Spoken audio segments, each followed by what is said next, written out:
guest speaker today, but let's go ahead and go over the agenda. We have in front of you guest speakers from BP talk about the situation in the Gulf and where we are with status on that. We also have regular type business where we go over accident reviews. We go over CalARP specific issues and topics that regulators and business are having. If anybody submitted a topic or whatever that we brought with us, if we have time, we'll go over it. Depending on the guest speaker, how much time we use, whatever we don't get to, we'll defer to the next meeting, which is coming up in October. We have some legislation that was we've made some copies of on current hazmat legislation. It's in the different stages of development. Like I said, we like to share recent calls and accidents, not just CalARP, but hazmat, and also other.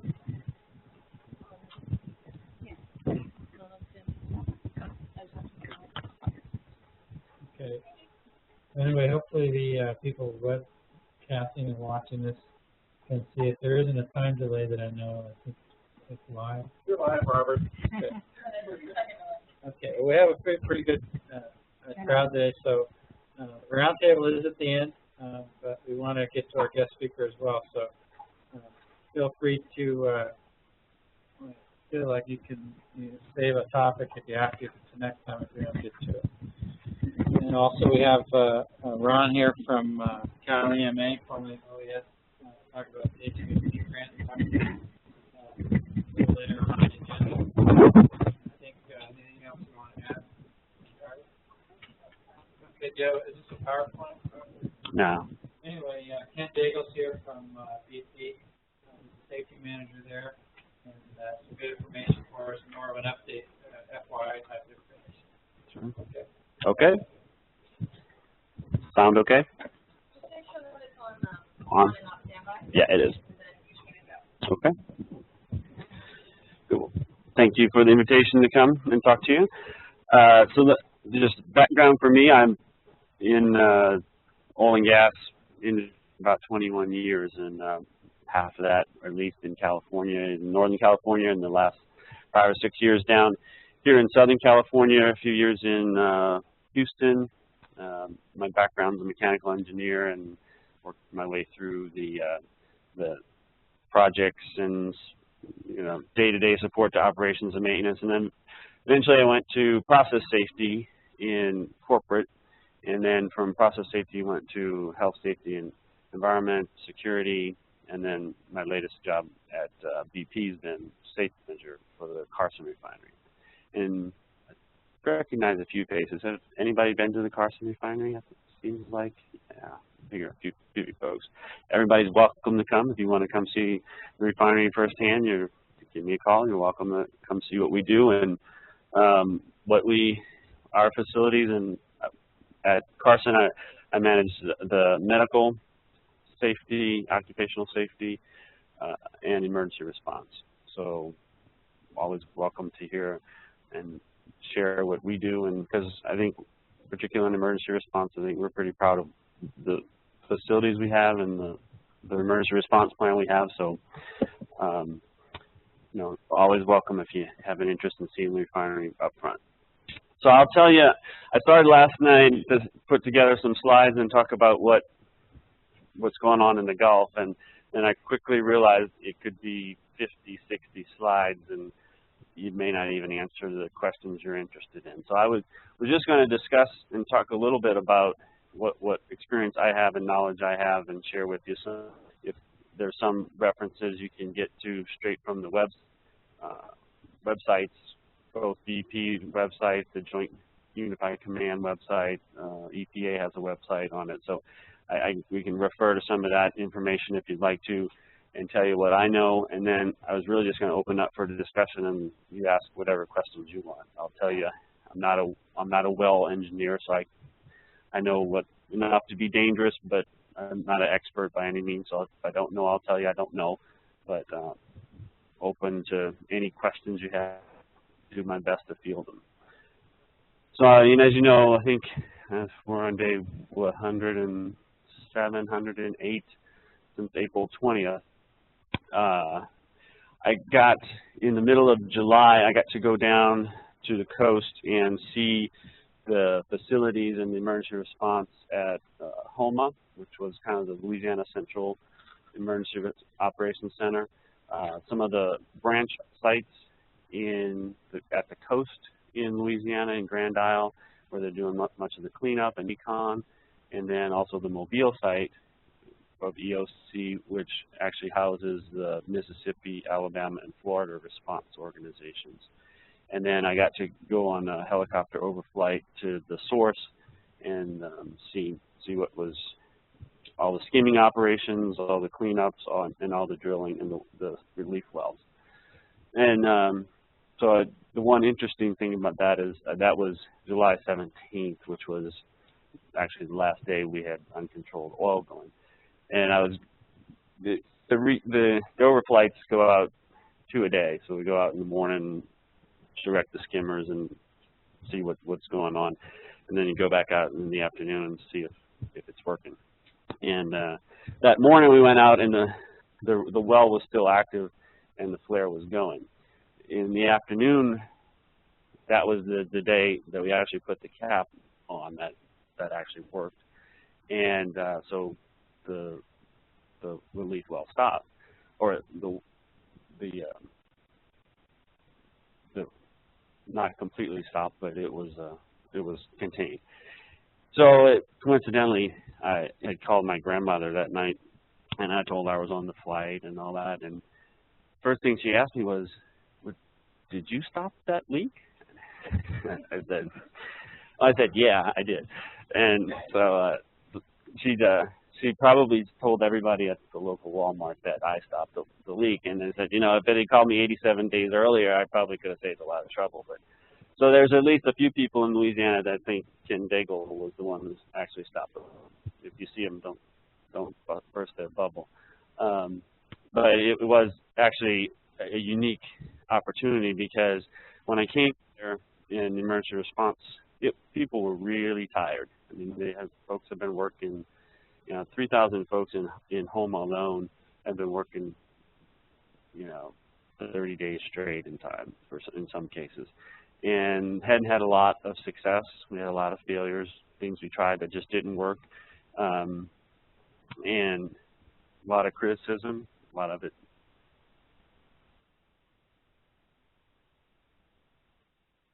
Not a very good atmosphere. Well, when they finally put the cap on and they got some side of hope, that was really uplifting for all those folks who had worked so hard and so long to try and do that, because it was all the operations, a lot of the operations on the floor, subsea, were being directed out of Houston, and that's most of where the technical experts were. We have a facility in Houston called Westlake, where there's actually a number of companies, Shell and BP and Exxon, all have facilities in that area, and they kind of all came together in trying to solve the problem of how do you stop the leak at the surface, at the subfloor. I had a question. Mm-hmm. Some of us were asking, the OSHA PSM rule and the federal RMP applicable to the drilling operation? I mean, installing the well as well as after it's ready to go and operate. So I don't know that the PSM regulation is for offshore. I know they have other regulations, but I'm not certain about the PSM next year. You may know better than I as far as that. Certainly the yeah. So I mean, it's regulated through, I think, MMS and Department of Energy, but I mean, certainly OSHA applies to the drill activities. I mean, the platform activities, but I think the subsurface is different. So, I mean, there's a lot of folks working to get the leak stopped. Most people say, why did it take so long? The device that they put on a week or so ago, well, a few weeks ago, to ultimately stop it, they started working on that on April 24th. So 4 days after the incident, they actually started on working that solution. So there were lot of parallel paths in progress. One of the things is there was only a few of those things that we tried that was actually sitting around waiting to be used. So the copper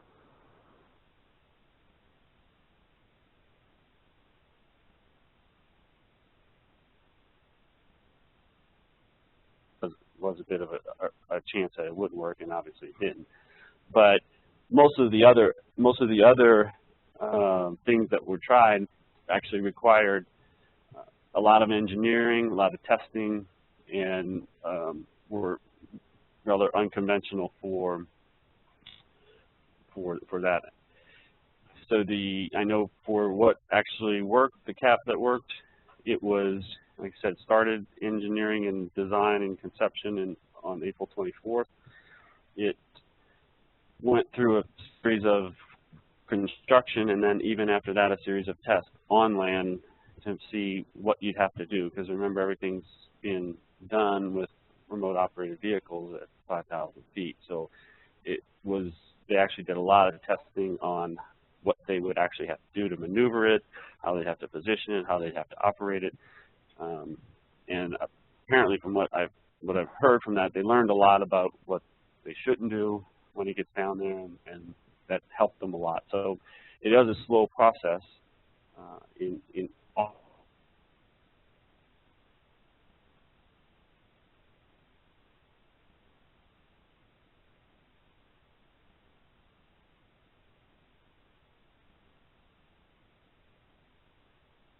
cleanup on the shore.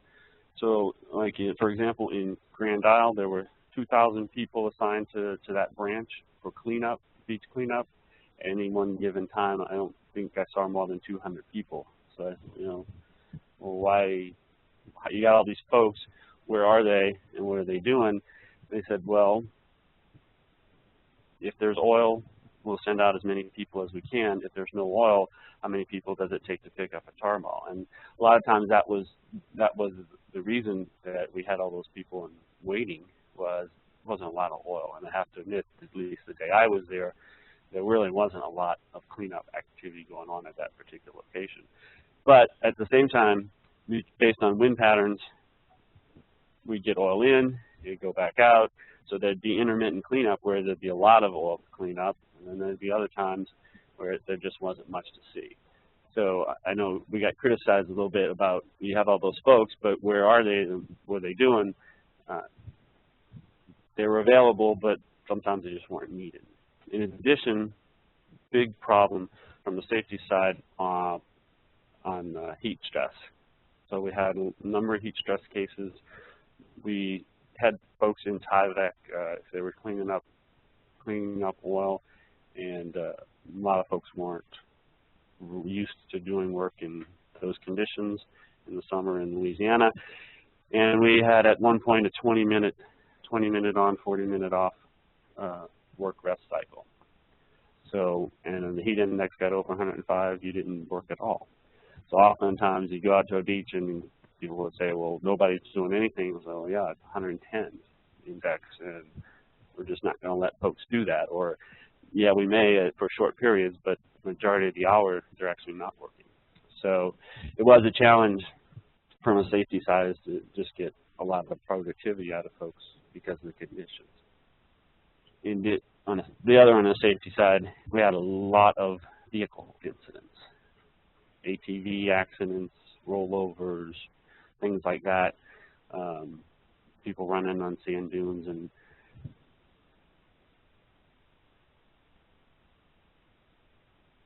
we're also trying to manage the personal safety aspect throughout all the activities that are going on. So, anybody questions or anything?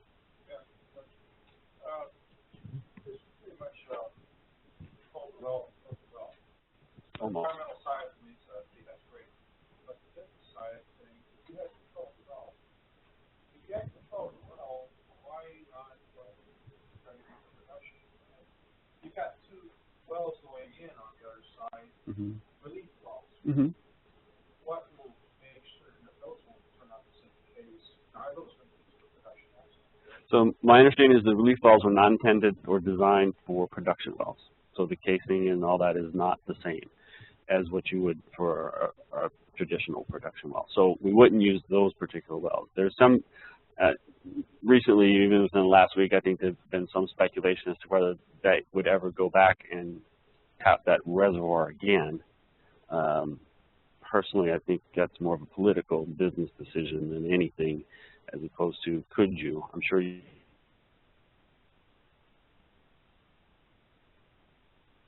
I don't know if you'd ever want to. So I'm certain that the wells, the relief wells they've drilled are not intended to be production. As relief wells, oils come out of it. No, no.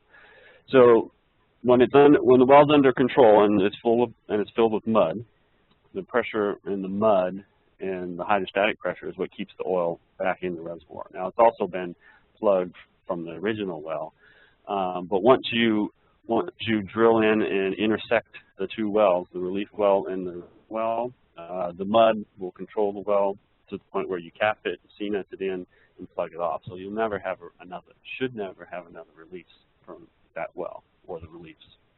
Nothing should ever come back up. I understand relief pressure. Yeah, in a sense, I'm not sure. It doesn't relieve pressure in the sense that it's going to let something come out. It's relieving pressure on the original well so that you can plug it, but it doesn't mean it's like a relief valve to atmosphere and the traditional. No, it's different. Recently, I thought I heard results. Yeah, but not with that well.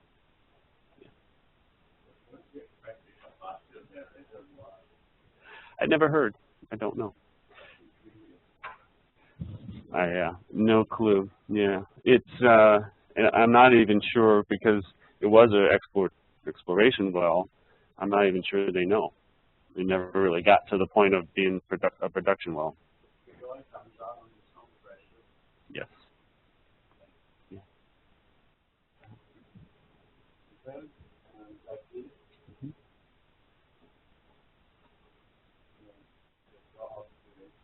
Mm-hmm.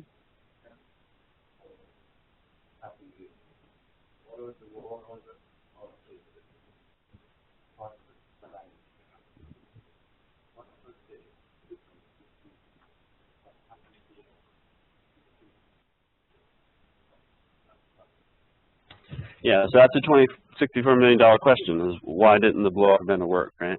And that we won't absolutely know until we get it off the sea bottom. So we won't get it off the sea floor until we get the well completely capped off. So once the relief well is done, permanently sealed, and that well's absolutely dead, then they'll take the blow-up preventer off and retrieve it. And that is going to be the most highly scrutinized piece of equipment you've ever seen, because Cameron wants to see it, BP wants to see it, Transocean wants to see it, the Coast Guard wants to see it, NMS wants to see it. Everybody wants to see every little bolt and nut as it comes off for the investigation to figure out why that didn't work. So we won't know for a while.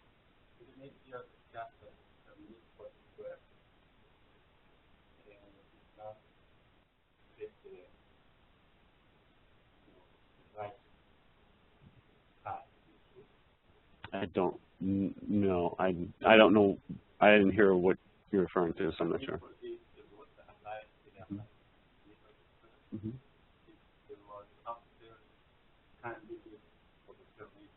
Oh, I don't know. I don't know if that's.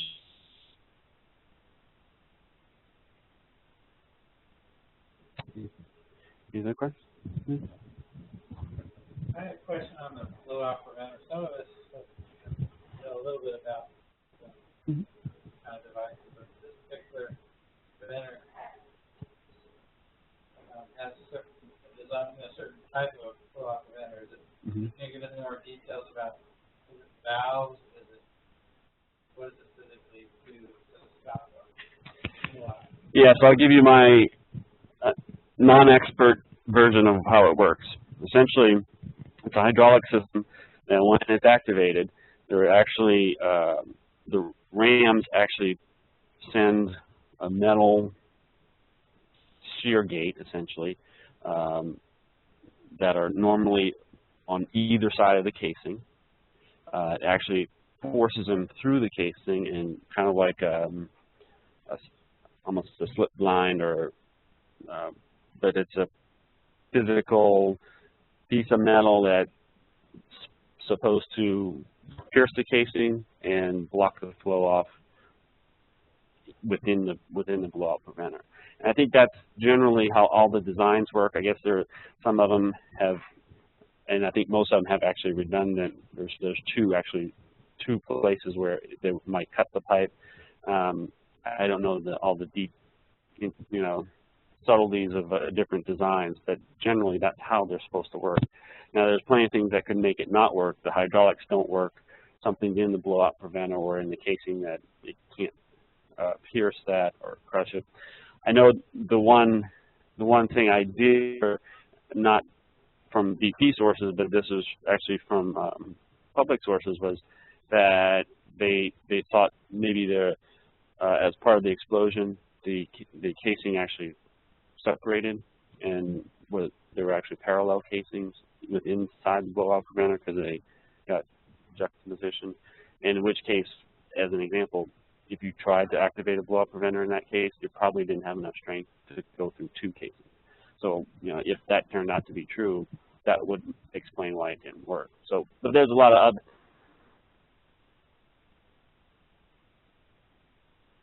And it just wouldn't cut through.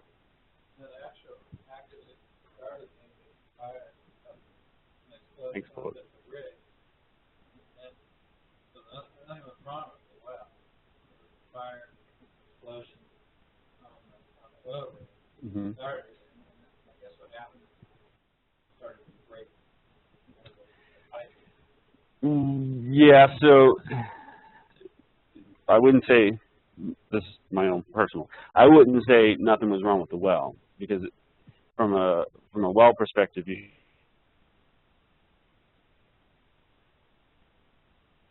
up to the platform under control.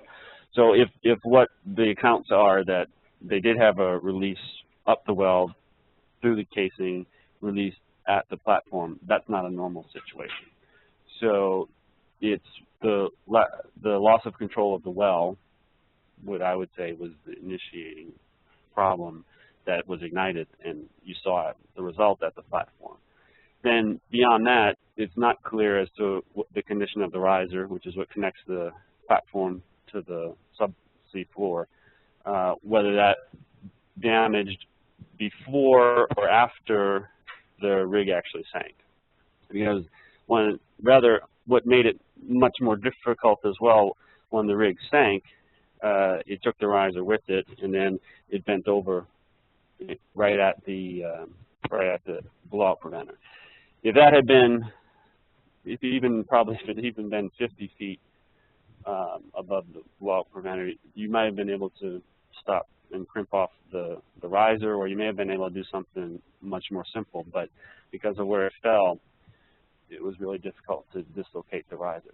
So the riser may have been intact all through the explosion up until the point of the rig sinking. The emergency plan that you have in place to evacuate those people on the rig, take them to planning for this kind of event. You have rigs have provisions to get the staff working on. Yeah, absolutely. So generally, there's a bunch of different provisions. One would be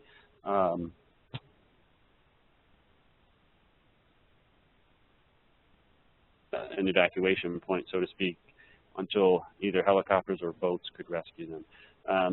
So there are boats, and most of the people a lot of people jumped, but a lot of people also escaped in the boats that were designed for that, and then a lot were picked up. So it's beyond the stuff on the platform are meant for temporary. You can't stay there for a very long time, but long enough for you to be rescued. I don't know the position of the 11 folks that did die, as to whether they were directly, close to the explosion itself, or whether some of them were just not died as a part of the rescue, or not sure.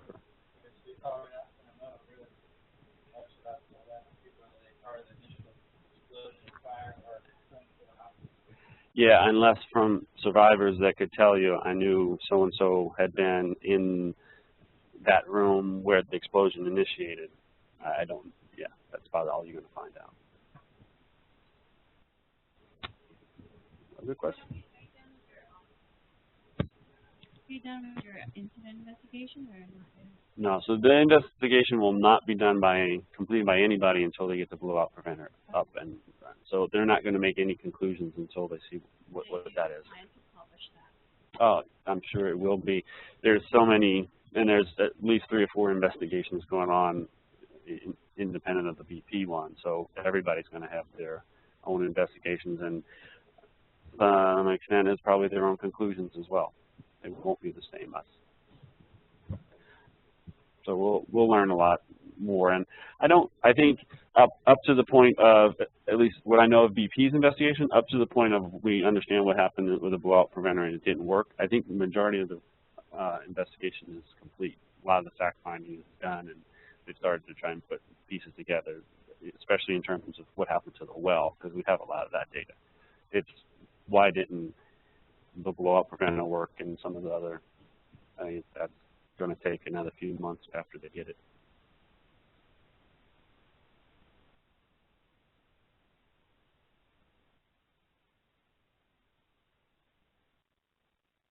My rough recollection was there's 3,500 wells, deep water wells worldwide, and about 700 or 1,000-ish in the Gulf. I don't know how many of those are active or if they're just, you know. Well, it's the first accident that I have heard of in this depth of water. And of course, they had the one in Mexico, off the coast of Mexico in '69 or whatever, but it was 500 feet of water, not 5,000. So, and you know, it's not an excuse, but it's a lot different trying to work remotely than in 500 feet of water. And I guess I think the industry in general will probably learn that you need to plan differently now that you understand what it takes to get down there and do the things you need to do. It's just not the same.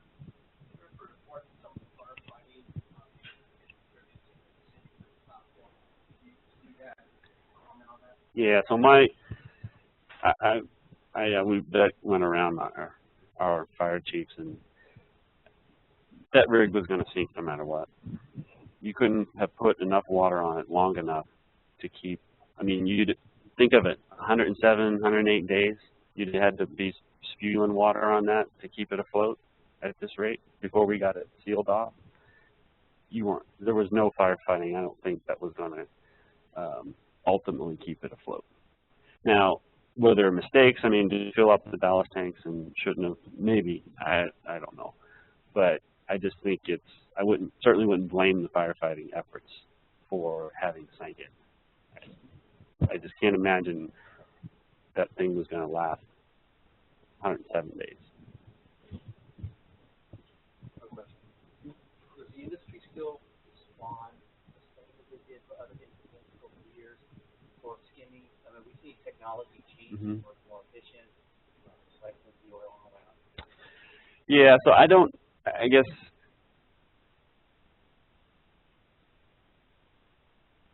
and understand too, a lot of the technology we use comes from OSROs or like MSRC, and so a lot of the skimming activities aren't BP technology. So we're relying on other folks to bring in new equipment, new ways of collecting it. So I think, yeah, do we try to employ the latest? Yeah, we do, but we're not actively going out and creating new. We're relying on other companies to do a lot of that. And, you know, the one thing, how many suggestions for how to clean it up and to gather it, and, you know, the guy with the vacuum truck and Kevin Costner's, and I mean, there's how many ways we've come up with to do it. And what I've seen that people have tried to at least consider those technologies, but at the same time, they're untested in a lot of cases. I was at Grand Isle, and there was some guys who came in and they were doing a demo on their cleanup equipment, and that's, you know, I was there, and this is a safety guy.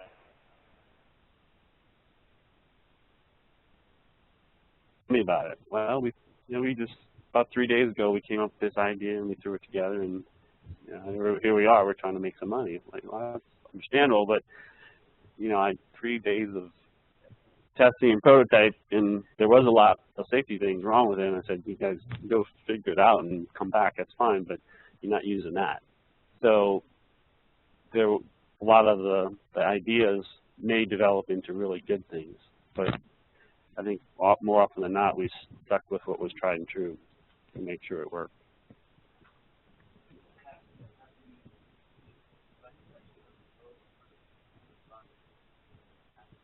I don't know of any. I don't know. I don't doubt it's something will come out. That's probably inevitable, but I don't know of any specific that.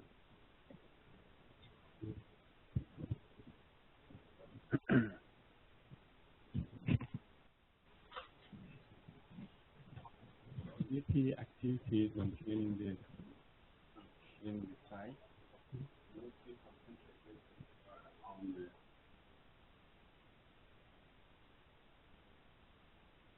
surface of the ocean. Okay. As opposed to what, maybe subsurface? Right, exactly. I just want to know if BP is doing something well. So the subsurface, a lot of that, I believe, the dispersants with the intent of breaking it up, and the ecology actually eats a lot of the oil.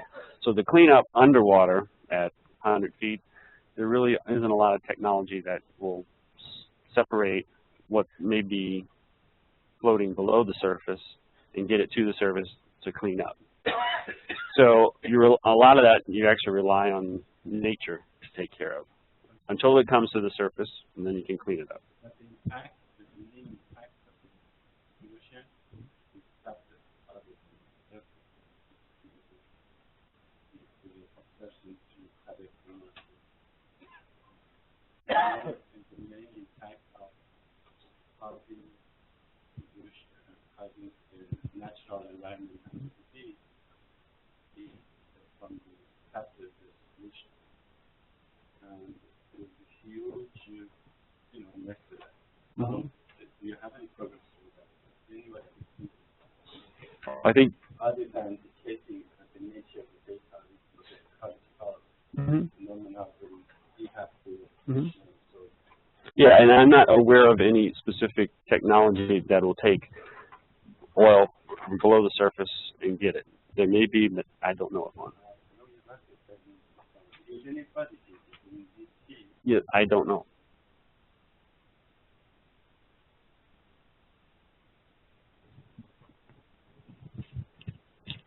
Yeah. Are you aware of any of the local rigs in Southern California changing their LEPC plan in response? I don't know that. Yeah, and as far as I know, BP doesn't have any locals offshores. So other companies I wouldn't know. Yeah. Are you being approached by other companies? No, we haven't been. At least, well, refinery certainly not, but I don't know if someone in E&P has.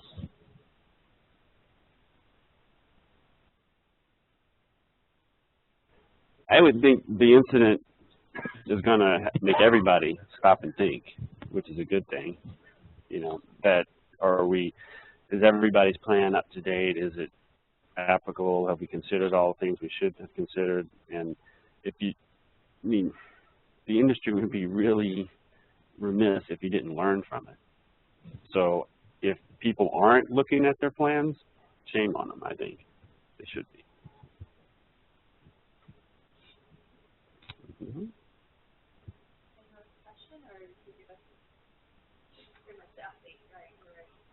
Yeah, so I mean, and I know what I learned yesterday in terms of the status of the well. They're actually stopping the operations on the relief well because there's a tropical depression, possible storm coming through. So they're trying to get all the folks out and contain things so that the storm can pass over, and last I heard it was expected to go almost straight over the well site. So that'll probably, I think there's a 5-day plus window of where they start evacuating, getting folks out and securing things, and then there's probably another 3 to 4 day window after it passes to get folks back in. So I suspect it's kind of be on hold for the next week or so as far as the final kill from the bottom and the relief well. They were talking about, though, at some point this week or during that period that they might do some tests on the original well and the cement and the mud they put down that well, just to see if the cement job was good, if it's holding, do some pressure test on the annular space, because apparently there's a question as to whether there's rock and there's a space and then there's the steel casing. And when they pumped the cement down the well, there's a question as to, well, did all the cement go straight into the reservoir? Did it come back up the annulus? And so at some point, this relief well, it shows it on the pictures, it goes down and like this, but it really goes down and it goes over and it goes over and it goes over, and so it's a series of steps to get closer to the well, and they hone in on where it's actually located, and then eventually they'll actually intersect. So I think they were within 3 feet or so of the original well, and they want to know if they're going to have to go through concrete, if they're going to have to go through mud, if they're going to have to just go straight into a well bore. So I think they're planning to do some tests this week to see if they can get a better idea before they actually have to make that connection.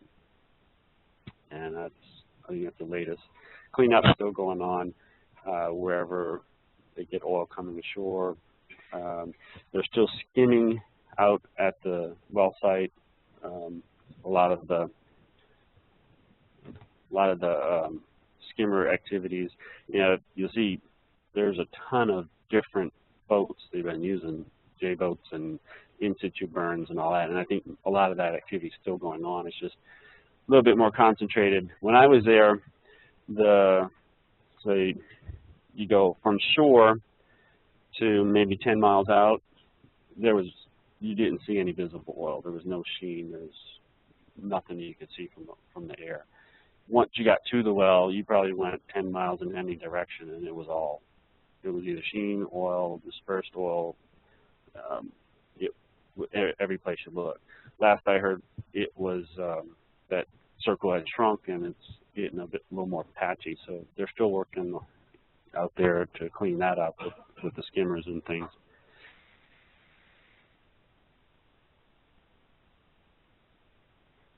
A lot of it will come to the surface, and when it does, we'll clean it up until it's gone. EP's had a few issues over the last few years with safety. I just wondered if, because of this release, that you have any safety policies or issues that come to light about and just safety in general. Mm-hmm. Well, sure. I mean, I guess it always comes into question whenever something bad happens. So if you don't learn from it, if you don't change something,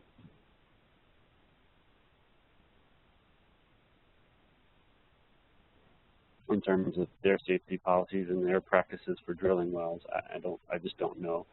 In terms of BP as a whole and what we've been doing at Carson, what we focus on, been trying to focus more on risk management and just get better. Because part of what I would say, if there were a general learning from the well fire, it's fair to ask the question, were they really managing the risk well enough, and did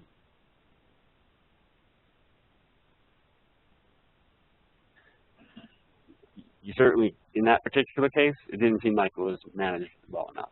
So in every case, what we try to do is be better at understanding hazards, identifying them, recognize them, and evaluating what's the chance of them. So through our PHAs, through our HAZOPs, through our investigation process, and trying to make sure what we learn over here in one unit or in one facility, that we apply that same thing to our facility. We have been trying to do better at that. And so I've heard the word, you have a bad safety culture. So I don't know if it's black or white. You have a good or a bad, but you can always have a better one. I mean, you're never done, right? That's the nice thing about safety is you can always improve. If somebody gets hurt next year, your goal is nobody gets hurt. So you think, are we always on continuous improvement? Yeah, we are. I think so. Are we no.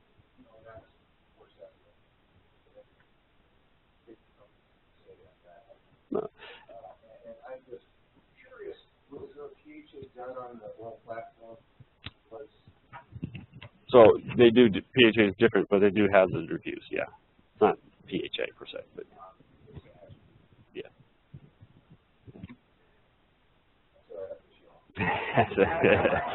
It works.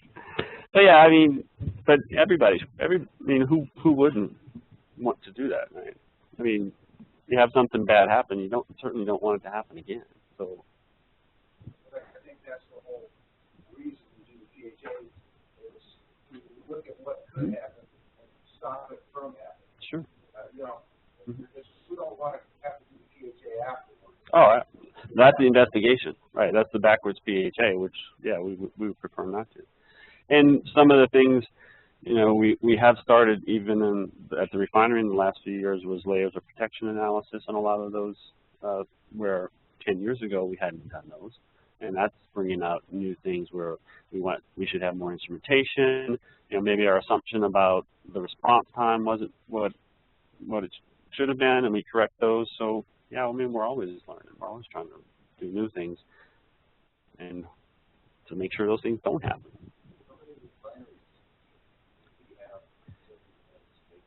So there's 5 in the U.S. Washington State, Toledo, Whiting, Indiana, and Texas City. You guys caught amongst yourselves about safety? So there's a bunch of networks. There's a process safety network. There's a response network. So like I participate on the process safety and the safety network, and we meet together semi-annually in person, and then we have a conference call once a month to talk about issues that are coming up. We talk about the incidents that have occurred at each of the sites. We typically do audits. We'll do peer reviews of different sites. I'll go to one. Cherry Point in Washington had a rash of OSHA recordables, and I went up there just as a third set of eyes to look and see what's going on. So we do that and share. I mean, so I feel pretty well connected. And on the investigation side, there's a whole system for learning from incidents that at a certain level of incident, either be it based on potential or actual consequences, those certain have to be shared with refineries throughout the world, not just the U.S. And then there's usually actions and recommendations for another site to actually take and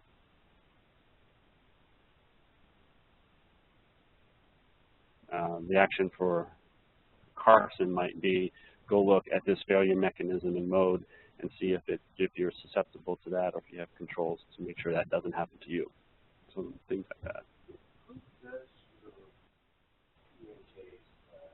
Do you retain a company, a local company? Do you retain people from other refineries?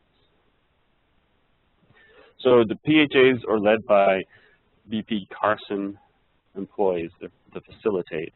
They're supplemented by contract companies, and I don't remember the name of the company we use, but they always have process engineers. They always have operators from that unit that's being as part of the team, but it's never handed off to somebody else to go do our PHA.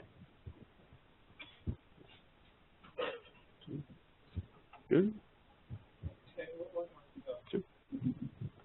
Somewhere along the line, this investigation will be done, and I expect that we'll probably be able to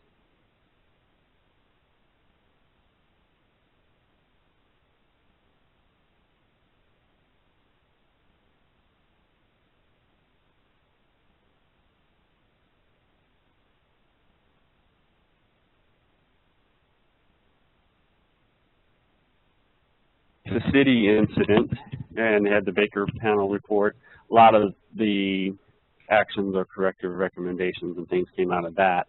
So just similar with the committee commissioned to investigate this, I suspect you'll get a lot of the findings come from that committee.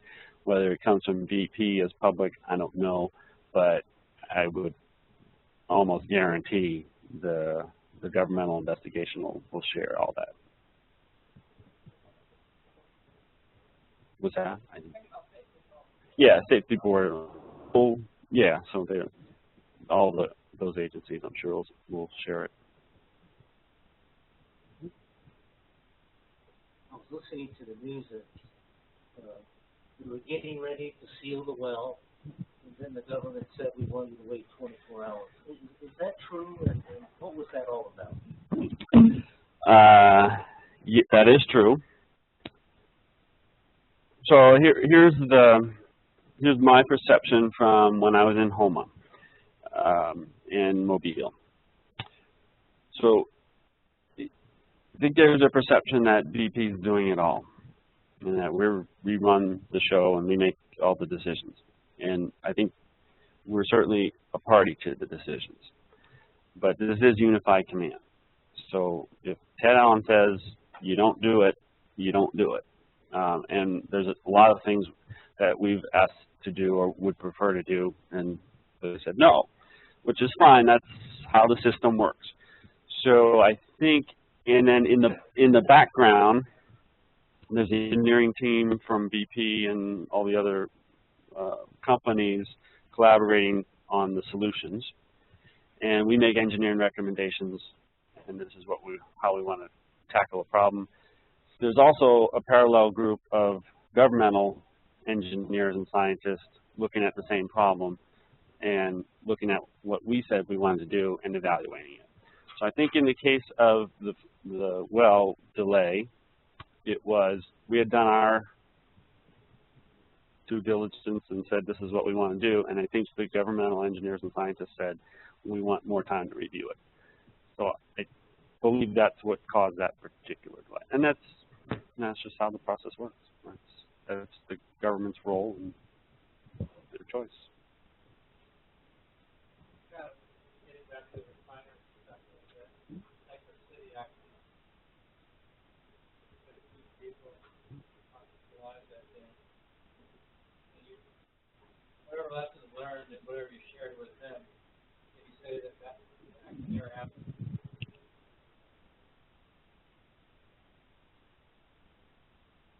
The BP incident happened. I was working for Shell. So, and I remember after that incident, we at Shell went and looked at our systems and we said, could that happen at our refinery? And the answer was always yes. If you don't think it can happen at your refinery, then you're probably not looking at the right things. Because could it happen in the same way? No, probably not. I didn't have an atmospheric relief vent at my facility. Carson doesn't have atmospheric relief stacks at our facility.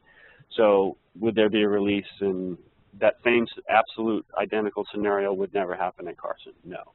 Could I have a release of hydrocarbons that cause an explosion? Yes, that's a possibility at any refinery in the country. Will it happen? We certainly expect it won't. But if somebody says it can't, I don't think they're being honest. You can't. That's why I do what I do. That's why all the folks do what we do to try and prevent it. And one thing specific to the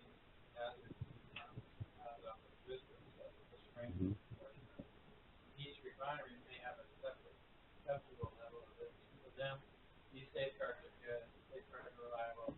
How risk do you think it doesn't have acceptable? That's one good thing about sharing resources between your business units. The acceptable level of risk at Carson shouldn't really be any different from the other refinery. Right.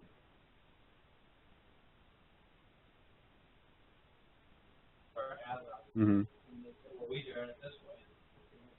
Mm-hmm. I think that's Yeah. the thing that you guys do that as well. Yeah, absolutely. That's good because it does add a different perspective. Everybody within a particular location, you do get to group think can tend to get you after a while. I think BP. Well, it was the same when I was at Shell, but BP is the same. We tried it corporate-wide. There is standards for what's acceptable, what's not acceptable. So I think if you went site to site, I would expect you'd typically the same risk. That's not necessarily the same company to company. I think Carson said safety record. Yep. All the way down the street. Down here.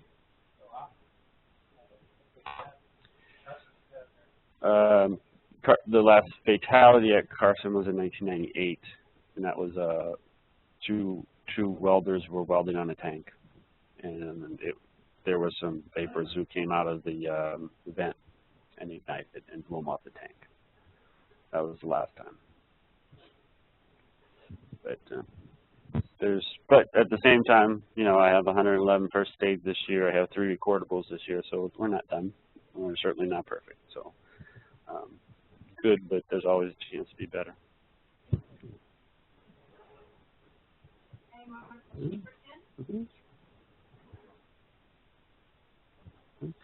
All right, thank you.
Okay, let's go back to the agenda.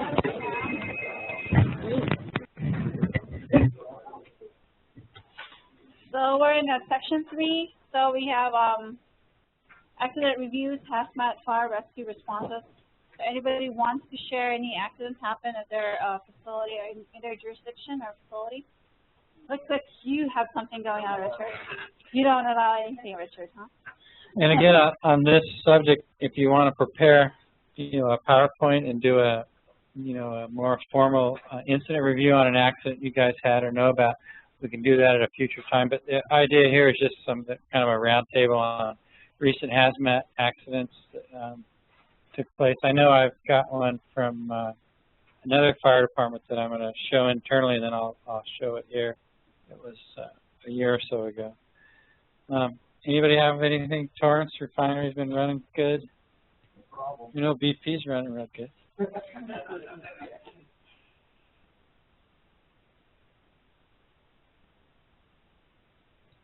it was American Pie Bakery. They had ammonia release from their relief valve. It came from a liquid side, and they're still doing their incident investigation. But because the system was old, and this is already their second time that they have a release from their relief valve, we're requiring them to connect this to the dilution tank that they don't have. It's not connected to the dilution tank. It's in a release, it's into the atmosphere. Why isn't it connected? Because it was a pretty old system, but since, you know, we already have asked the fire marshal to back us up, because the fire marshal has the authority to require more if they're, you know, they claim from grandfather clock. So they have a diffusion tank already? No, they don't have a diffusion tank, so we are requiring them to have one. Okay. So that will prevent any, you know, releases too. And we have one facility, just a heads up, they're not under CalUp actually, but they're like 495 pounds of anhydrous ammonia. They don't want to be under CalUp anything. So apparently there's a scrubber system. It's not really a scrubber system. They're venting their room to the on the roof, but it's close to the makeup air. So it was really bad design. So we told them to have something like to mitigate that, have a barrier. Because I assisted our inspector, fire inspector, in that facility because it's not under CalArt. They don't want to be under CalArt, but I assisted them to look for what to look for. So that was one of the things that when you go up there, you really have to look where there's going to be venting, because normally it's venting really close to the makeup area, and that's what happened to one of the incidents that it went back to the building when they had to release it. So something to a lesson learned. That was from the engine room? Yeah. They had a release in the engine room, which was blown out through the vents and got sucked back into the main air building. Yeah, that was like probably 10 years ago. That happened that way before my time. So that was a lesson learned. So from then on, we were just really very, very careful where is this vent, you know, going in, and if it's close to the makeup area. There's supposed to be a distance of, was it 20 feet? I think that was from the vent to the makeup area. I think there's a setback from the fire code. The fire code. It depends. Do you consider them toxic or not? It's really true because it's not toxic under fire. Yeah, under 37. Yeah, I don't think there's any setback for air intake for toxic or like chlorine and 75 feet. No, but ASHRAE 15 gives you the 20 foot 20 feet from a property line or discharge or a building intake. I think is ASHRAE 15. It's not fire code, but it's industry standard ammonia refrigeration. In chapter 6.95, which we are discussing now, we are discussing mostly on incidents that have happened before recently or something. But there are many times that the risk and to have that kind of incident is very high, very high. Is there any chance or any place or any kind of panel to discuss those for those incidents? That might happen. Well, if you know of a particular business, we probably have the regulatory agency, you know, in this group that would regulate that business, but we don't particularly publish high risk, you know, scenarios that are out there. But part of our hazard review is to look at individually at every business and study what the risk is and what the likelihood of an off-site impact is.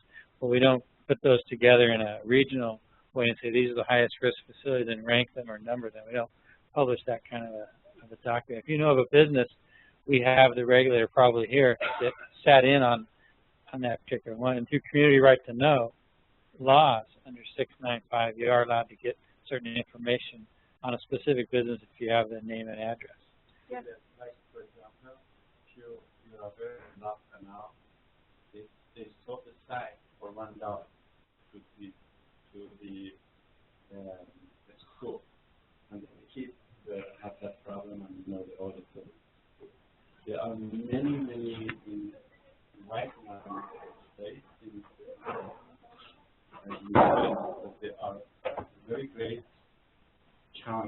of having some kind of hazardous or some kind of physical. Is there any? We can have yeah.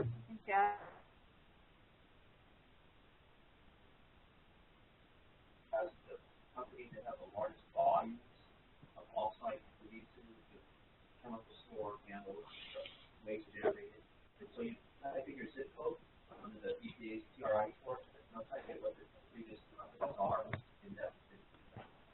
No, I don't mean that. I mean that there are sites, places, locations with a very high risk of incident. Is there any governmental body to investigate, find out, to stop? Like, for example, about the underground is under a subsurface BP. We don't have anybody to investigate, find out. Or there are sites, abandoned wells, there are nobody taking care of it. But there are many pipes, old pipes, also abandoned, that may cause pollution with our life. Every time a property changes hands, the fire department requires the owner to provide a report that includes boring, how far down it goes, and what's there. That's the time you find out. That's not necessarily Very true. Yeah. Well, I just had one experience in the airport area. That was the case, they sell this property, they provide a report to the boy from South Africa. sure that's not the bank that's requiring them for the property transaction. Everyone's area require. Properties change hands all the time. We never know about it. Maybe the people that were buying it. That could be. Well, we have, I know in Santa Fe Springs we have voluntary oversight agreements, which people can enter into. But getting back to your point, I'm not sure your name. Any voters? No. Okay. I don't know of any agency that does what you're asking. Certainly there are.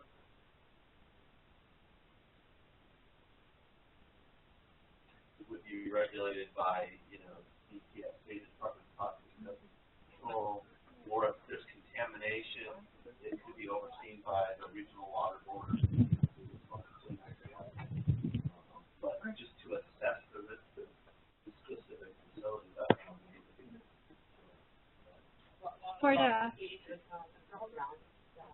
for all production.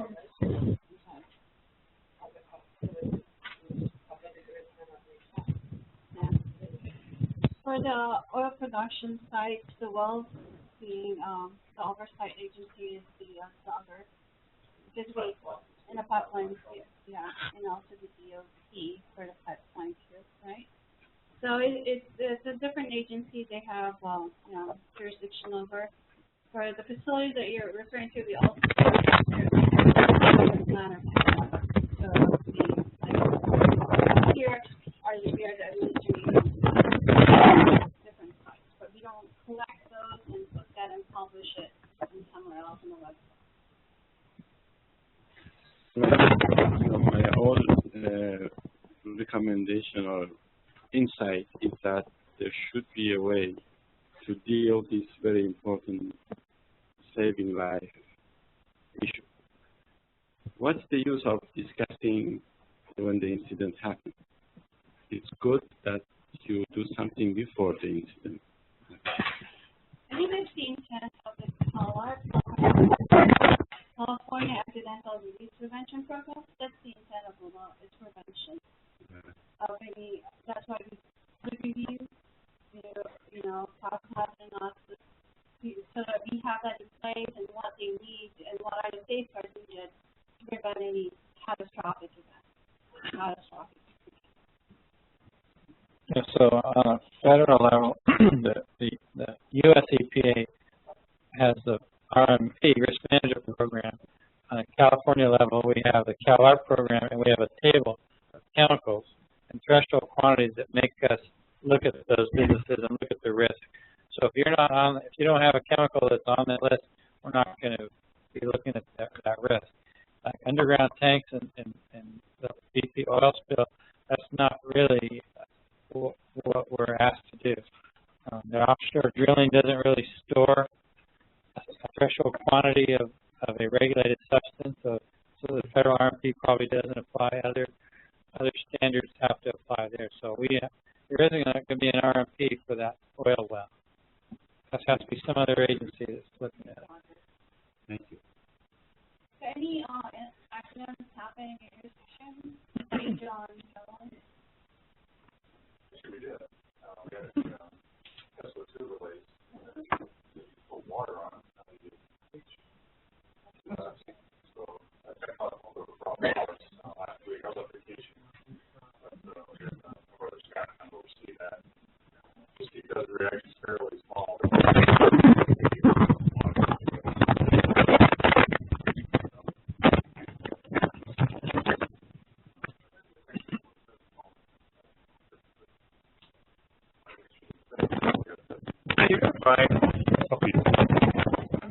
I can quickly repeat some of it. But anyway, we had a SO2 release on a project or a pilot process at one of our facilities, and so they just had a problem. And then again, they got converted into some H2S just upon the release, and doing firefighter tactics is what it was. And but again, it was a fairly small situation, and no injuries that I'm aware of. And they got remedied pretty quickly. So I don't have too much detail because I was actually out of the office last week. But I could always forward it maybe to Robert, just with more I know, if anything. But again, a pretty small incident. Unfortunately, it wasn't that big of a deal. Okay, well, it sounds like you have quiet or hazmat, which is good on the prevention side. Okay, so no more, minor stuff, near misses. We really aren't have much to share on that. Anybody has a formal review they wanted to do, and like I said before, in front of this group, you can put something together and always share those lessons learned. Okay, let's go ahead and go on. We have the TAG group that has a conference call once a month or so that's looking at the HMBP. This is the business plan tag. I was thinking of the CalArp tag. Yeah, there's a conference call group that's going over the hazmat disclosure program, trying to get some consistency with the different CUPAs up and down California. I know some of the issues, and if you're welcome to participate in that if you want to send in, if you're not already.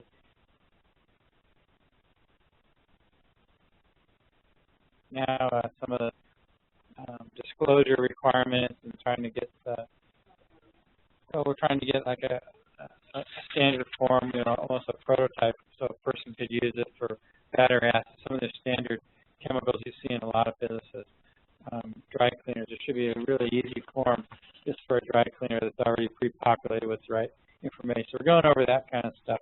It's moving kind of slowly, but we have people, 20 and 30 people on the conference call. So anything times you have that many people, things are moving. We do have a good, looks like pretty much a final way to do it, because acid batteries have lead in them. They have of course the sulfuric acid and other things, and EHS. Well, yeah, the sulfuric acid is EHS, and then lead is a carcinogen. So there's been some people have been disclosing it differently. So we're trying to get people on the same page, make it easier to do, and then we'll go after other processes as well. Is this one posted in any website? Is it already finalized, this form that, it's, I think, is it John? Who's in charge of that? Okay, the chair of this HMPP tag is Joel Martins. He's from Tulare County, and so he's coordinating this whole process. The form is done. It's actually going to UPAG because they want the blessing of CUPA Forum Board and the state agencies on this template. So it's actually not officially done, but it is ready to be submitted. And I think they're meeting this week or next week, actually. And so we should hear shortly. Of course, I think it should be finalized by the next conference call. I'm not sure when that one is. But yeah, we believe that template is done. I do keep in mind, too, this is not really about a paper form that I know a lot of us have been using for many years. This is now starting to think in terms of the state e-reporting system, CERS, C-E-R-S. So that's really what this is getting more geared towards, is to have the template already in electronic format so that it's there and ready and available for you. There already are a lot of other templates in what they call, I think it's a dictionary. So there's already a lot of chemicals that have already been put in there from Unidocs transfers over to the CERS system. So the lead-acid battery is one of those that there really wasn't a solid template that everybody kind of agreed on. So that's why this became a project. And of course, some of the mobile cell sites were wanting this too, because they have so many sites throughout California, so they wanted some level of consistency. The more of these templates we get, obviously, the better and the easier it's going to be for all of us, and that's what the idea is. But again, there already are a lot of them there, but I think this tag is going to also maybe take on some other ones that are either not very good or don't meet the true definition of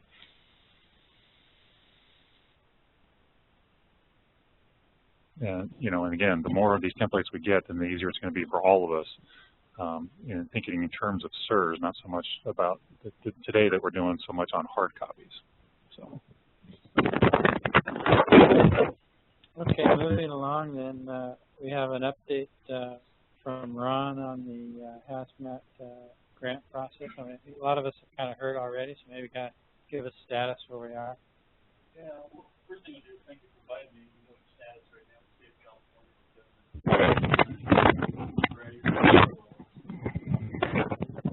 So a lot of us have been decided to travel. I'm lucky and fortunate in the fact that I manage the grant, and so the grant provides through the federal government. And so what I'd like to talk about is the last thing that I mentioned last cycle I was here, that I was attending the NASCO conference, the National Association of Sarah Title III Program Officials Conference. That is what the federal government meets with all the states. That was met in San Luis Obispo in the May timeframe. At that point in time, the federal government is right now tightening down on grants, and I briefed Steve Samara from LEPC1, and I briefed Robert. There's been a lot of changes in the past 3 years, especially this cycle. The federal government took out 2 states from an opportunity to be able to use the Hazardous Materials Emergency Preparedness Grant. California is intact right now. We've been having problems, but apparently the 2 other states have problems in compliance and reporting. So 2 states were taken out. The good news with that is, in our grant that's currently in process, the monies that were not used for the current grant, which is fiscal year 9 and 10, $252,000 was moved over to the training portion in CSTI. What that means is the boots on the grounds for their tech specs, WMDs and stuff, more training was involved. There's a word I just got last Friday that Homeland Security is teaching the WMD stuff. So there may be a change in the curriculum for CSTI in regards to that. So it looks to me like the federal government is going to be closing the door for the Hazardous Material Emergency Preparedness Grant to use training monies for WMD. But the Homeland Security portion will pick that up. At least that's what I was told Friday. That's Friday.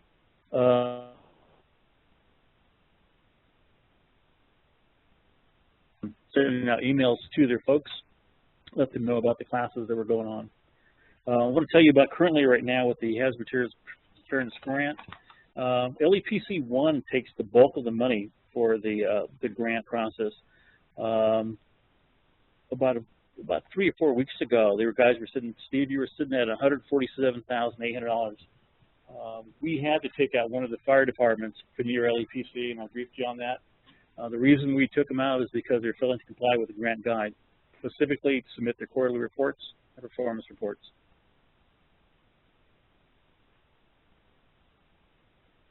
One of the local governments there, and I did that. The other action I was required to take against was LEPC 6, which is in San Diego. It was an Imperial County grant that I took action on, and I took them out as well. Same situation, same problems. The federal government is becoming really strict on these reports, and late reporting and so forth, I don't know that it will be tolerated much longer. They would, if you can't turn in your reports timely and submit them quarterly, then it looks like they will probably remove you from the process. So that we took out 2, and that's the first time since I've been the grant administrator for these grants that we've done that. But everything for the federal side is changing. So when they say the reports are due, they mean it to be due. And CalEMA, the fire chiefs, deputy chiefs, the fiscal managers, the county managers, the grant managers are aggressively working these. Good news, we have new grants going on now for fiscal year 10 and 11. Robert Stasio put in for Orange County Fire Authority to update a area plan update. We worked on that. Robert, right now, I'll let you know that Steve's got your application. It's routing through the system, and it's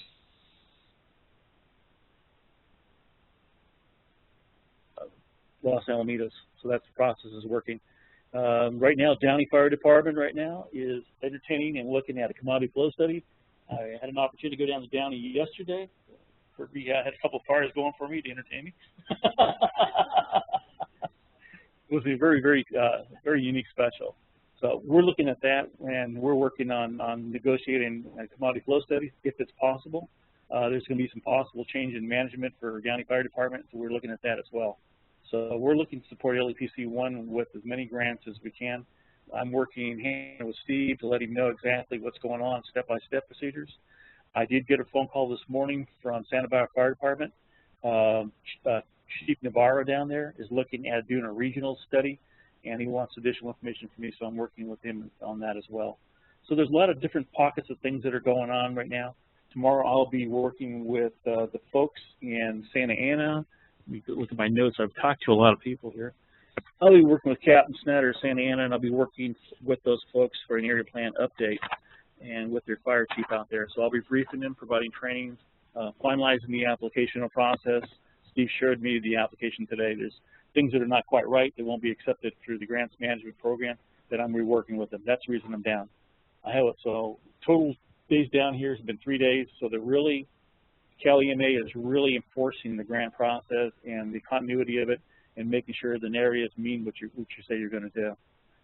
I don't know exactly where we are on traveling-wise because of the changes with the governor and the legislator in the budget.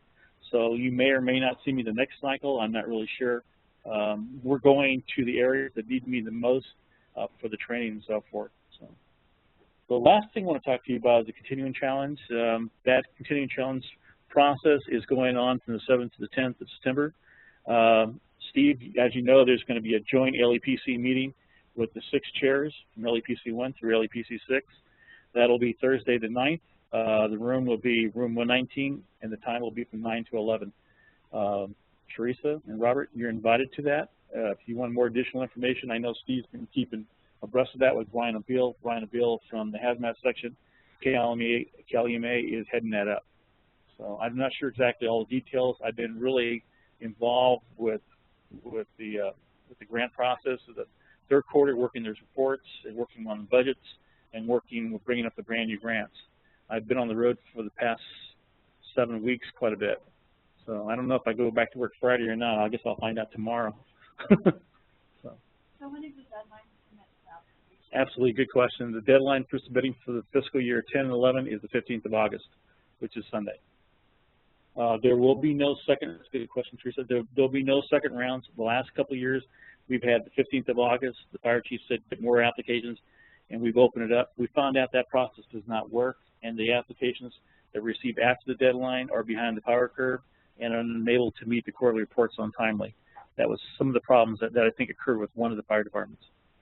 So the 15th of August, unless the chairs talk to me specifically, and I will work on details, like I said, working with Downey, then a couple days open after that will be processed. But for the most part, 15th of August is the kill date.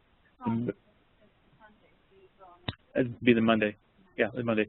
So I'm looking at briefing the managers when I roll up that week, next week, probably Thursday. I don't know if I'm working Friday, but briefing the managers exactly what is going on with the grants in regards to the planning portion.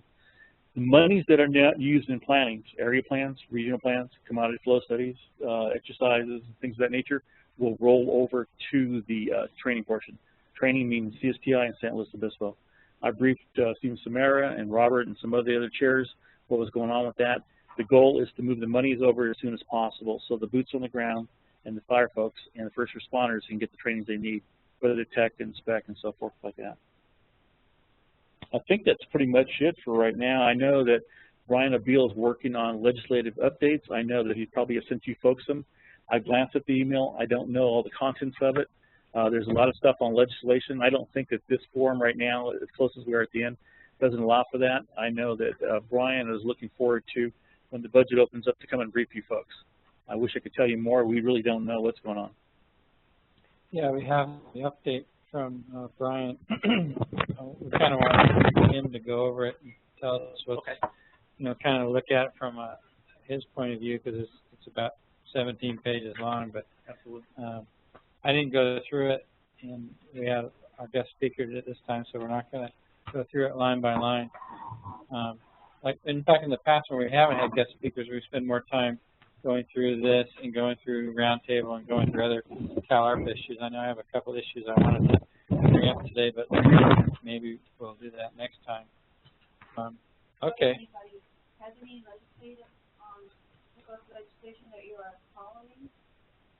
No? Anybody have any questions? Well, the big one is that our following that, but for the thought coming up, it requires all PICAs and PAs to have this element in their enforcement plan to have that they're going to make sure that the DOE Board of Equalization number for underground storage tanks is on the forms. So that's emphasized at all the meetings that I've been to for the past 2 months. John has something. So it's not going to be the legislation. Now it's just going to be an agreement between the Cooper Forum Board, just before the Cooper Forum Board and the agencies. So there's probably some agreement made with DOE and the state just to have us do that. And of course, that's a required field. So we should be collecting it anyway, whether it be on a form or whether it winds up in served. So really just maybe more emphasis on holding the Koopa's responsible for making sure we get that number. That's all it really is going to do now. They're saying we won't have to confirm it. It's not our jurisdiction. That's DOE's problem. We just have to actually make sure that that field gets completed. There's a number in there. That's all we're going to be held responsible for. So just make sure the number is on that form. Okay. There was a CalARP issue somebody brought up to me from somewhere up North Solana County about people submitting CalARP's prevention plans sooner than their anniversary date. You know, we're on a 5-year update. The hazard review has a 60-month time clock. The seismic walkdown has a 5-year anniversary date, and then the 3-year self-audit or PSMI has its own clock. And this particular regulator said he's got a consultant that's going around getting people to do them every 2 years, update the CalARP every 2 years. Well, every 2 years, there may not be much to update. I mean, you know, offset consequence probably gets copied again. You know, unless you're updating one of those bigger things like the hazard review or the seismic. Anyway, so the question came to me, would I ask the group if they have any problem with somebody updating every 2 years? And really, we can't say no, we're not going to accept a 2-year update, and I will reset the clock if I get an update. But I think it was more of the fact that the businesses didn't know they had to do it that often, and a particular consultant was wanting to move it up, which is nothing wrong with doing it early. I think maybe some of the... misleading them and do some make work kind of... I think it was. It's not acceptable. But as far as a regulator goes, we can't deny, you know, we can't say, no, I'm not going to accept your update, although you're going to have a lot of books. If somebody's scamming somebody, well, you got to tell the business that they don't have to do this. Yeah, there's usually small updates and revisions that happen every year, you know, phone numbers, emergency contacts, maybe that kind of stuff. The whole plan doesn't need to be updated every couple of years unless something big has changed. So I think that's what's been going on, is more or less. Corrections, those are corrections. Yeah, I think that's probably all they're getting every 2 years is some corrections and calling it updates. Anybody have some feelings on that, or you would do? In my jurisdiction, we don't accept updates unless they fall under that criteria. Because after if it's a 5-year update, if there are modifications that triggers PHA, you know, there is those criteria that we look for, because we don't want them to keep pending that every 3 years. We don't have the manpower to check that. Second, too, we call it corrections. If there's corrections, just say it's a correction. We're not going to reset the date until it triggers that 5-year update. see if there's any opinion on that one. Okay. We can go ahead and, is there any roundtable that people want to get into, or Steve's here from LEPC, anything going on we should be working on, or? On the LEPC, 10th, 1st, 2nd, I think the last meeting that we on. I'm trying to find a location. Otherwise, I'm going to try to have it at the Skirball Center. So, we'll see if that's up there. If anyone wants to host it, let me know. I'm trying to get the minutes up soon, so I get that done. The CSTI has classes on technician and specialist. Our specialist class is, I think, maxed out. And so the monies that Ron might be able to pass through from planning to training would be a godsend, because I know Orange County Fire Authority, I know LA County, all the big counties, they need the training because they have a lot of people retiring out, and they need to replace them back with newly trained people. So. How about refresher, Steve? Are you going to include the refresher too? Barbara, you had asked about the refresher classes.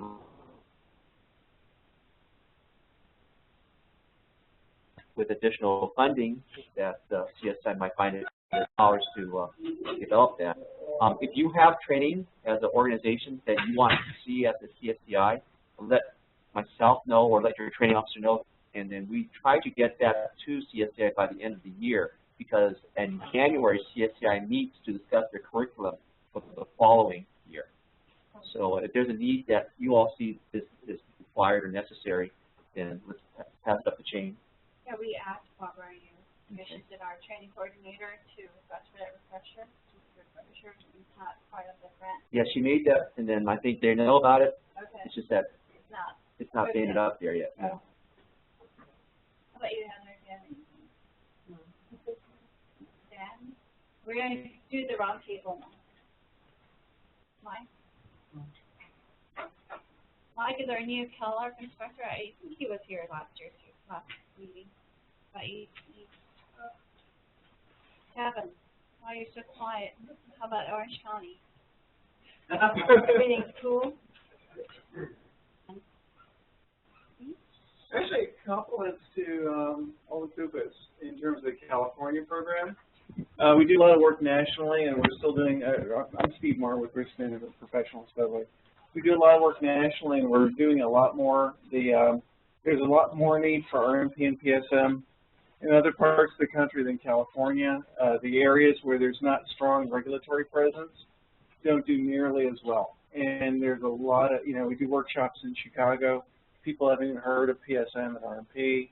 Philadelphia, Ohio, it's like total void. So compliments to you guys, and the presence of the regulator with working with business is so important, and it really makes I think a huge difference in California for California facilities. So with all the furloughs and everything else that's going on, and the crazy politics in California, just got to keep the faith, because what you're doing is really important, and it really does make a difference. Go ahead, Steve. I saw your Spanish announcement for the training. Are you going into other areas, south of the border maybe, as part of your META doesn't really have a strong regulatory requirement. What U.S. facilities do is if they have if U.S. companies have facilities down there, they want to protect the workers in the same way they protect the worker in the United States. So we see some of that, but it's pretty sporadic. The main reason we do that in our first webinar in Spanish addressing PSM and RMP activities was actually yesterday, and we've done a lot of statements in California to the fact that you've got to get message out to the workers, and whereas it's not so much in this part of Southern California in the urban areas, in the ag areas in the Central Valley, Salinas, Monterey, those places, you get a lot of workers that if you talk to them and ask them what they like in their coffee, they'll speak back to you in English, and it sounds like they're understanding things well, and they do. But when you go beyond the personal interaction or the day-to-day things, if you start explaining nuances of ammonia refrigeration systems, safety issues, chemical properties, dispersion concerns, and safety issues, they're not necessarily understanding what you're saying. And so even people that you think are tuned into what you're doing, they may be nodding their head, they may be nodding their head because I want to keep my job. Not, I understand the safety problems and I want to deal with them. So anyhow, there's a lot of need out there. We're starting to do a little bit more outreach. So a couple of our engineers are fluent in Spanish. One in particular who does an excellent job is Juliana Townsend. She's a native Colombian and also educated as a chemical engineer. I forgot the name of the university down there, forgive me. But she does an excellent job. Do you have free web seminar or? Yeah, we did a webinar yesterday. It was recorded. All this stuff is recorded. By the way, you guys were recorded today. If it needs to be erased, let Nicole know. Forgot the waivers today. My goodness. But no, these things are recorded and they're available for anybody who wants to look at them. We really find that there's a lot of interest for outreach. It's amazing the kind of need out there for this kind of education, and we intend to just keep pressing forward. We've got an SPCC one next week. One of the ones that's really of interest is actually our recurring HAZOP study course. HAZOP studies, as you know, are quite tedious, but there's a real need to get good practices out there, and we're doing it in modules. We're actually taking our 3-day HAZOP facilitation course, and for people who don't have 3 days and don't want to fork out the dough, basically they can tune in a module at a time as part of our continuing webinar series too. And the first one is July 20th, and the next one is August 24th. All right. And so, so we're going to try to do these once every 5 or 6 weeks. It's just part of, if people want to tune in and bear with it, they can go ahead and go through the entire HAZOP study course. And we're in the process of getting it accredited too. I would just like to thank Steve and Nicole for assisting us to put this in webinar or webcast for, you know, for our other members that who could not come here. So it's really very convenient. Thank you. You're welcome, Steve. Would you ever be interested in a class that may not be R&D related? Oh yeah, I'll take a class on ethics, and then the reason behind it is, one is that some of the certifications and some of the credential programs now require ethics as part of their continuing education. And two, because municipalities are facing a lot of issues now. Yeah. I don't know whether that might be something that would be beneficial for. Well, let me address that in 2 ways. First of all, you probably honesty and ethics are key to success. That's one of our mantras, and I'm personally firmly believe in that. Now, in support of that, even though we have a code of ethics internal to our company, and we really we try to distance ourselves from a lot of consultants and really take that to heart with respect to ethics. I wouldn't say we're trainers in ethics, but if you'd like to, I will open it up to this for something that important. Our training center at the office, you probably know we moved a few months ago, and we're really better set up for this kind of outreach type program. Our training center, which can hold a dozen people comfortably, a dozen and a half less comfortably, and we're set up for full, better broadcast, better than we are here actually for broadcasting. If you'd like to host a seminar and get a speaker, I will open that up so that you're welcome to use that at no cost. Risk management professionals can set it up, open up the facility, and you can stuff the room full of people, and you can also broadcast it and take care of the distribution too. And that goes too for other topics that are either as important as that or pertinent to general chemical safety. And by the way, in terms of quality, that's one of the things that you know, nobody's perfect, and we've done some things that we look at afterwards and go like, gee, we could have done better, and we really should always do better. We appreciate the Coupas looking at our work products and being very critical with them and providing us with feedback, because we always wanted to do our best to the client, and that usually translates into good safety practices for the communities that we're all trying to protect. Something else we're doing that may interest you, we just started doing this a few weeks ago. We want to share our best practices internally. At risk management professionals, we learn a tip on dispersion modeling, or calculating a volume here, or how do you handle certain types of situations for SPCCs, which have a lot of gray areas. We've actually opened up a knowledge base we started our own Wikipedia, basically, internal to risk management professionals. We call it RMpedia. But anyhow, it's really, things like this are really easy to set up if you were to do something for the CUPAS, where you can have something that functions like a Wikipedia, where people open up articles, make contributions, share best practices, and things like that.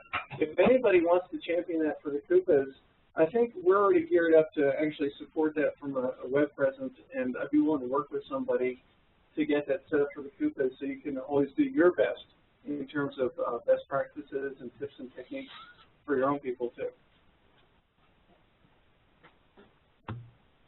Oh, any questions? Sorry. Thanks, Ron, for coming. You always have this. You always come to our meetings. Give us an update.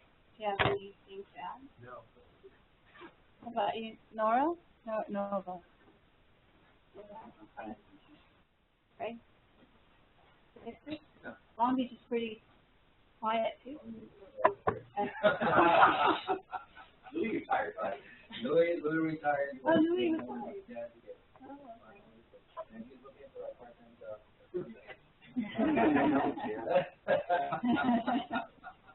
How about Tennessee?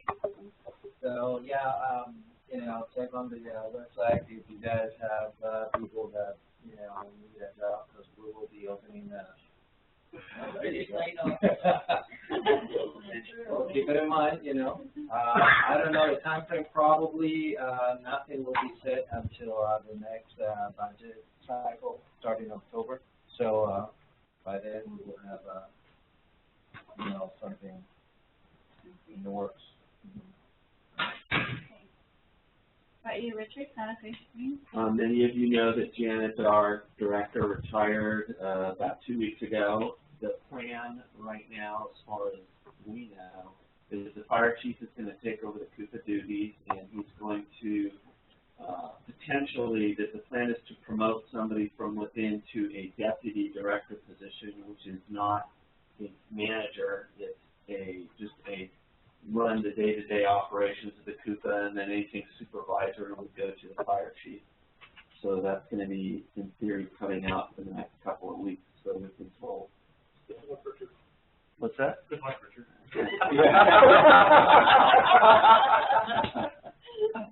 So, surprisingly, not everybody is interested in it. There's only a couple people who've expressed interest in it. So, I guess they don't want to have to deal with me. Our CUPA audit is coming up in September. The actual audit's in October. DTSC is coming down in September to do an inspection with us, and there's going to be a USD inspection, a full audit this time, which we're kind of confused about since the last time it was. Anyway, one other thing that happened. The Department of Energy, and I know you guys at Orange County are having this as well, came down with it's through the grants from the Department of Energy, a hydrogen fuel cell vehicle mock-up prop that they brought down. They had it at Rio Hondo, which is right next door to our training academy, and they gave a course, 3 different days of courses on hydrogen as a fuel, and then how to attack a vehicle that might be involved in a fire. And Orange County is having that next week. And Honda also brought their Clarity fuel cell vehicle to that, so that we could actually see a fuel cell vehicle and actually drive it, which was kind of fun. Is that a free training, or? It is free. Okay. It is free, and this was the first time. This training was developed for a facility up at, the prompt is housed in a facility up in Washington State called Hammer. And they were bringing people into that facility, and the prompt itself was made to go out in trailers and go out on the road. And these are the first 2 stops that the prop will be at. So the Rio Hondo is going to go to Orange County, and then it's going to go to Sunnyvale. And then depending on how much money they get next year for it, they're planning on taking it to Chicago, New York, Florida, different areas to provide the training for first responders. Do they have a website, Richard, or you could share it with us too? Or would they apply for that course or that training?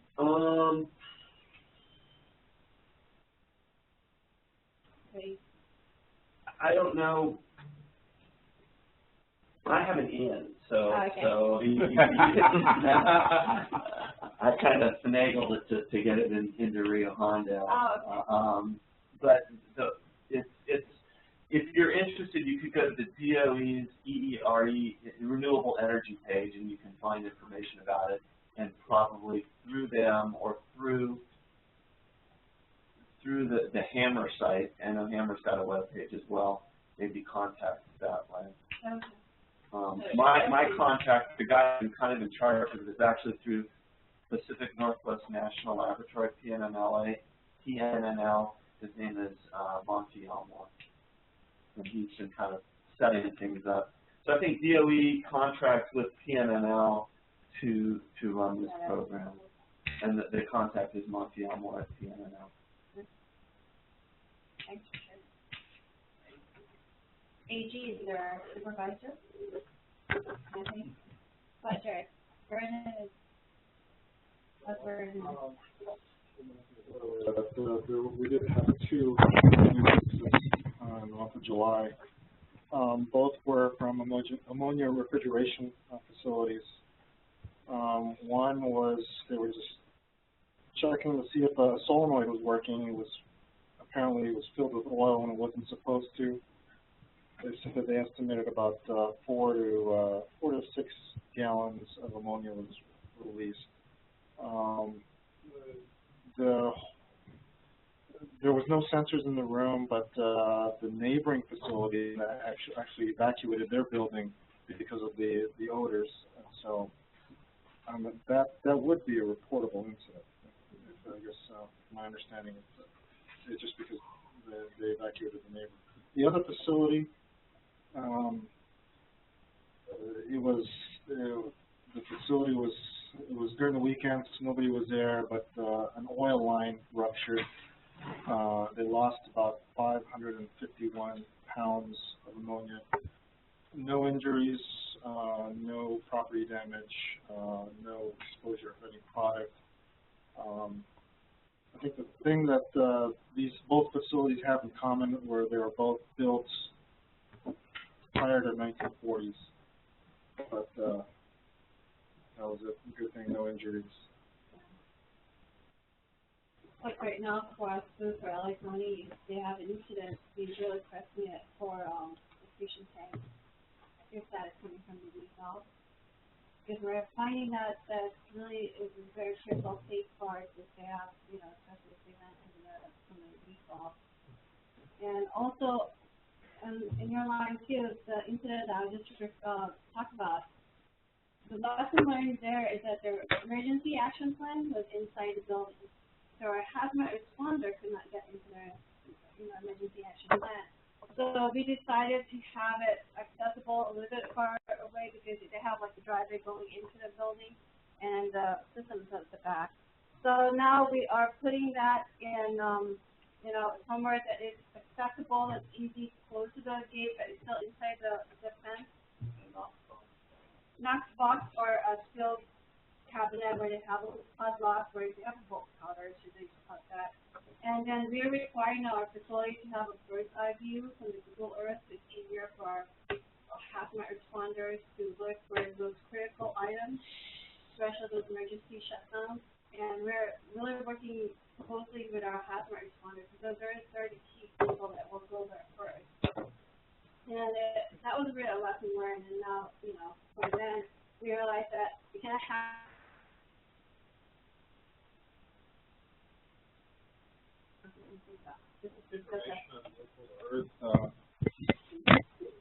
These could be vulnerabilities. How do you maintain security of that? It's not for, it's for the site. Okay. We only have access when we have needs. We don't have to submit it to us. So it's more on the site for the first responders. Think about it, we have 3 shifts. And then it's always have changes in our staff, especially for hazmat responders. They will not remember when they visited the facility, so it's better to have a picture that is accessible at the site. I don't want it. We told them it has to be on site and accessible. So keep the picture of Google Earth with those critical issues right there. Yeah, right there, and then also the critical, critical emergency shutdowns. All the critical items we have like progressive pictures. That's why we're already telling our facilities to have progressive pictures of their system. And also in the Google Earth pinpoint, have you seen the one done from EPA presentation where Mary had a pinpoint where it could be the, ammonia refrigeration system or emergency shutdown? It has been pinpointed so that they know where to go. It's easy for them to do that. Otherwise, it will take long for them to respond or mitigate problems. We learn from that. You're going to add to that, Sharon? Yeah, US EPA did do their 710 Environmental Justice Initiative, and they went through LA County, they went through a few facilities in our jurisdiction, and for us, it just seems like they're going to have some enforcement, some corrective orders for one of our facilities. Did they find anything in any of the other facilities? They haven't said anything yet in our facilities, but pretty much we did pretty well, but I don't know, there's I think one facility that there's concern, but other than that, they haven't really given us any. Anyway, that's our lunch.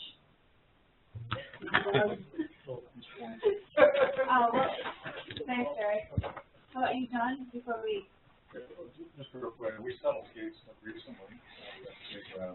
Phosphoric acid release each 3 years ago. So now settled it for about $250,000 changed hands through penalties and reimbursement. So we're actually going to present it to this conference, which is going to be in Garden Grove next February. So our DA, one of our investigators, and our staff are all going to put presentations together. So that'll be an interesting case study. In fact, just to through the conference further, mostly they do want to put more sessions of case studies in that conference, so everybody can learn from those kinds of things. Participate that. Hopefully, lots of folks can go to that. It's obviously a great 2 days of conference every year that they have. So, so there is some emphasis on case studies for the next one. And like I said, we're going to have ours, and there's definitely some good lessons to learn. And it really comes down to business plan. If I had not reported that phosphoric acid to us, we run the plan, and our firefighters seen a clear liquid with no odor, all of a sudden you've got a lot of exposure. So we have a lot of medical costs, actually. So, we're going to present the whole thing next week conference, and we're happy to finally got settled and got them all scored. And group of conference will go to in Garden Grove. In Garden Grove. Correct. Thanks, John. Yeah. Joseph? Anna? John, one. Very quiet. Under hearing, under the table, it's more. Oh,